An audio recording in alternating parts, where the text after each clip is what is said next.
Hello, friends, and welcome to another edition of Transformational Astrology. I'm Henry Seltzer, and we want to take a look this time not only the full moon, but I want to look at also a configuration within this full moon, which I think is very interesting, involving new planets. And it's a little bit of a future history lesson. So bear with me, and I think you'll be rewarded. I think these are very interesting concepts for the times that we're living in. And it does have to do with these new planets, and let me bring up the charts to show you what I'm talking about here. So here in this chart is the new moon eclipse from 2023, which was in April 19th of 2023, and it involved a late degree of Aries, almost 0 degrees of Taurus, and they're actually located in the second house in the time passage software because we have a house margin setting of 3 degrees in this chart, which means that when they're that close to the cusp, we'll put them right in the second house because they're aligned with the cusp of the second house. So, which makes them second house items. And at that nearly that 0 degree mark of Taurus, opposite to Haumea, one of these new planets now, at 0 degrees of Scorpio, and Pluto in square at 0 degrees of Aquarius. So this is coming from a year ago.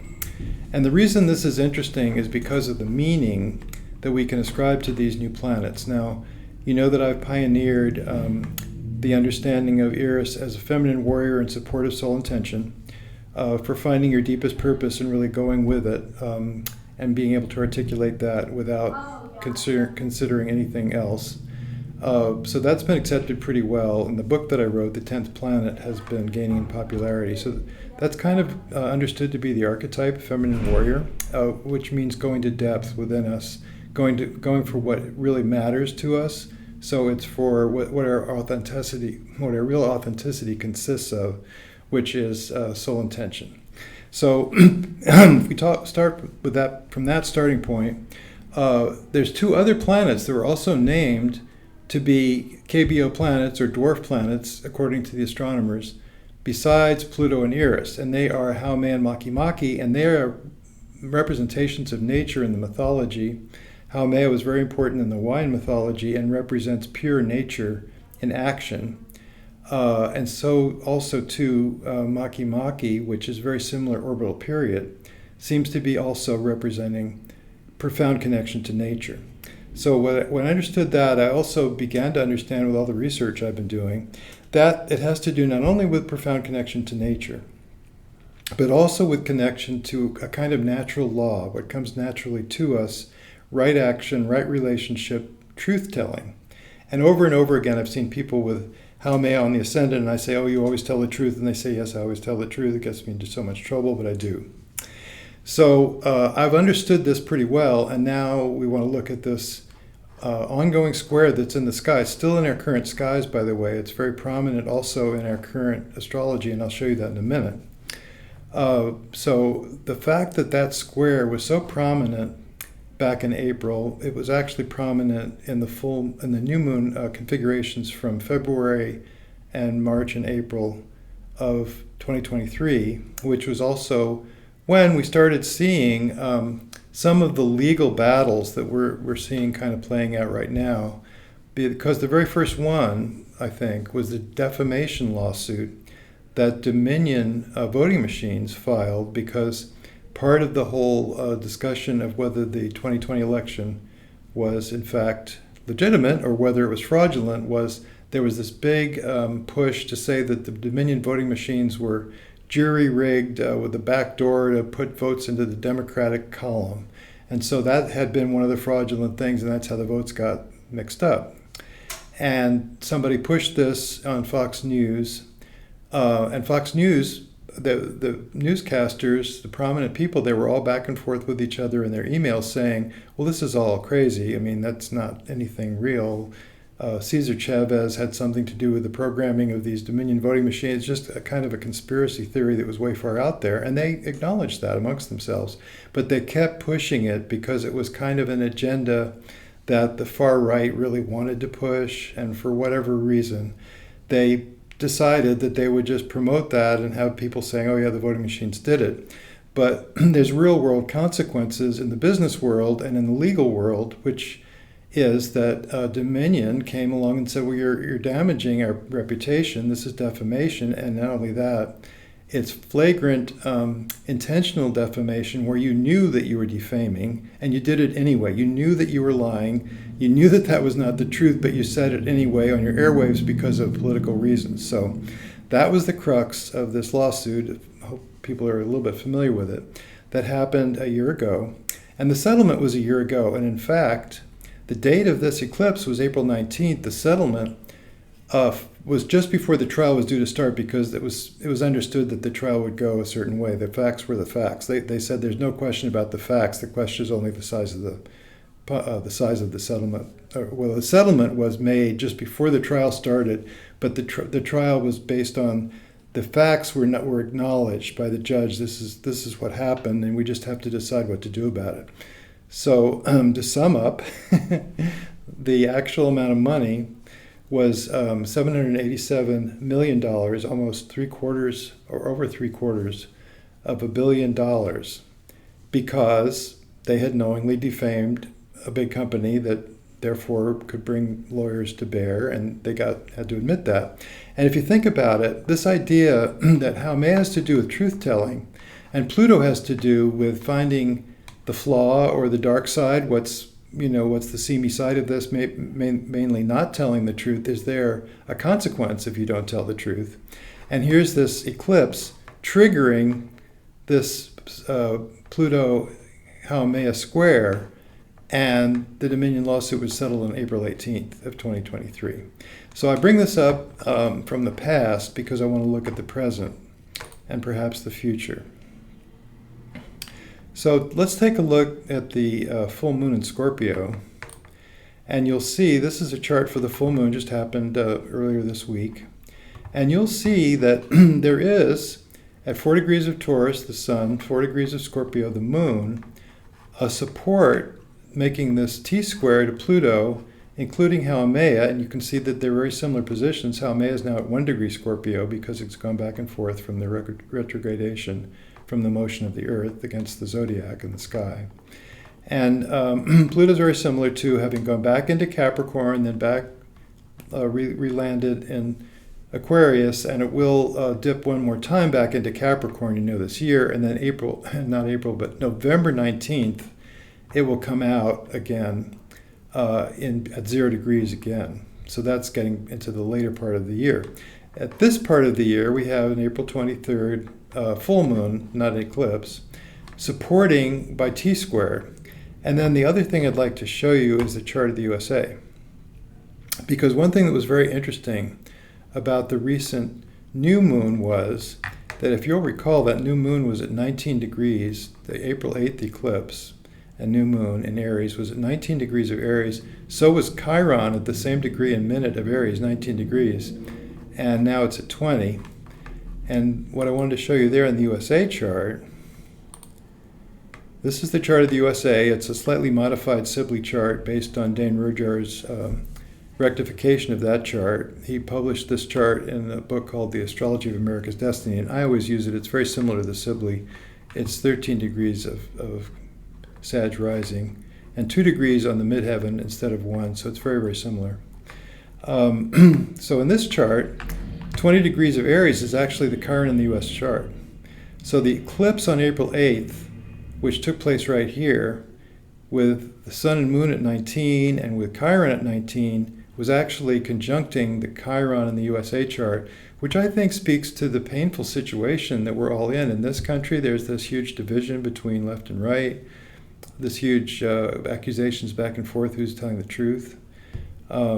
The world situation is painful as well. We have the huge pain, which is also being reflected in this country right now as we speak today, in all the student protests about what's happening in Gaza. And of course, before that, we had the painful situation of what happened on October 7th in Israel. And let's not forget that was a horrible situation as well, attack on Israel. And of course, we have the Ukraine war. So, all of this is going on, and there is a painful situation. And just to remind you, we're in the Pluto return of the United States. Here's Pluto at 27 Capricorn. Pluto's been fooling around with that last degree of Capricorn. Now is at 2 degrees of Aquarius, now trine the U.S. midheaven, you see. And then also we have this square in the sky between 0 degrees of Aquarius or 2 degrees of Aquarius, where Pluto is, and the 0 degree of Scorpio, which is where Haumea is, and that is trine to the moon in the USA chart, which represents the public, which is 3 degrees away from 0 Pisces. So at 27 degrees of Aquarius, it also lines up with the Pluto, which is very interesting. So this chart is fascinating. We can spend a lot of time talking about how this really represents a lot about the American character. But I think it's quite fascinating that this square between Pluto and Haumea in the sky lines up with the USA chart. It triggers this, it touches on this Pluto by a few degrees. It touches by trine on the moon. And also, just things are really, really cooking here. And I can show you now also the transits for that April 19th of 2023, just to show you how the 0 degree lines up, like I was saying, trine to the moon, with Pluto still participating in this Pluto return that had just happened. And also remembering that this at the time of the new moon eclipse on the 8th, we had Mercury here at 24. So Mercury, retrograde Mercury, was conjunct Eris in the sky at 24, and that is actually square to the Mercury in the USA chart, and that is actually represents the media in a country's chart. So the media is very involved in this recent eclipse as well. And then I wanted to show you in the USA chart what happens on April 15th, which was the quarter moon. I should have that transit saved. So here we have April 15th, the quarter moon, and you can see that the sun is at 26 Aries, the moon is at 26 of Cancer, so therefore the moon is exactly opposite Pluto. And the sun at 26 Aries is sextile to the moon in the USA chart, representing the public. So this is bringing the public in a major way. And what do we know about April 15th? It's the start of that Trump trial. And they said in advance that it was likely to start on April 15th. And I was looking at these transits and I was saying, well, it looks to me like it is going to start on April 18th. This is a big deal, this April 8th and then April 15th. And then the full moon is April 23rd. And so when we look at the full moon chart, I think I showed you already, that we have, that really makes a T-square to Pluto, really triggers this. So what do we know about April 23rd in this trial? It's the first full day of actual witness testimony. And so I was kind of predicting to myself that this would be an important day in terms of the trial, in terms of not telling the truth being on trial, because that's what these are about. I mentioned the Dominion lawsuit settlement. And we're seeing it now again like this in these current times when, there's a lot of testimony that contradicts the statements that the defense made right at the beginning that Trump has been making all along, that he's innocent of all this, that he didn't do any chicanery to keep certain facts out of the news cycle during the campaign. It was when the Access Hollywood tape came out back in 2016 when he was running for office. And all of that's going to be brought out in the trial. And already this testimony, this is a little political to get into. I don't want to be political. I don't want to be on a soapbox here. But just to say that I believe that it's very interesting to see these judgments coming down. We haven't seen a judgment in terms of the outcome of this trial. It could go either way, of course, we don't know. But we are seeing a lot of evidence presented, and right on this 23rd, sure enough, it's actually another significant date in this trial. It's the first full day of testimony that took place last Tuesday when there was quite a bit of information that was very believable that countered the defense that there was no lying going on. It's like, yes, there's lying going on. So I think we'll see some very interesting outcomes from here. And I think the thing that we'll want to wonder about is how does this Pluto Haumea square, how does it line up with November. Wouldn't that be interesting to know? And so and I've got you maybe on the edge of your seats wondering about that. So I'm wondering about that, of course, we all are. And we can actually do the transit in the time passage of software, we just give it a different transit date. And this time we're going to say November. And there's a November 1st new moon that we can look at. I don't know the time. And here we have approximate the new moon at 9 degrees of Scorpio. So I think when you look at the transits here for November 1st, and then that's when Pluto is still in touch with US Pluto, of course, but not yet back to zero. That'll be 19th of November, so another couple of weeks after. And this is, of course, it's 2 weeks after the election. So let's look at the election day itself. That would be the 4th.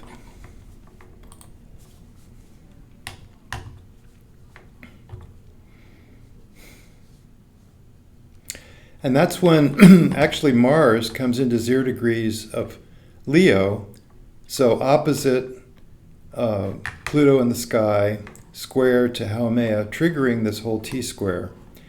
So it looks to me like November 1st, November 4th, November 19th, when Pluto goes into 0 of Aquarius. These are all very intense times for seeing these same kind of conflicts over who's telling the truth and who's telling the falsehood. And I think we're going to see a lot of that come up in terms of the election. And to me, if there is a contest over what's the truth again, these same types of contest of who's fabricating and where's the fake news, and was there a fraud in the election of 2020 or of 2024, I think we're going to find a contested election again. I think we're going to find the votes going against Trump and him contesting the election one more time. So that's what I had for you today regarding this full moon that just transpired. That's one other factor in this full moon I think we might all want to be aware of, that we have is telling lies, not telling the truth. Is that on trial? And I think that sums up what I wanted to say. So, best of luck with that. I think it's interesting to see how these new planets work in terms of mundane astrology, in terms of what's happening in the zeitgeist as we speak. And I think there's optimism. I really do. There's a lot of, we have Uranus and Jupiter right now, very important, very powerful energy for new ideas, optimistic outcomes, breaking out of old habits, paying attention to what matters, looking to new solutions, looking to our intuition for the answers. And I'm hoping that we get a little bit more aligned with what might be the best way to go forward with this country and with the world situation. So, thank you.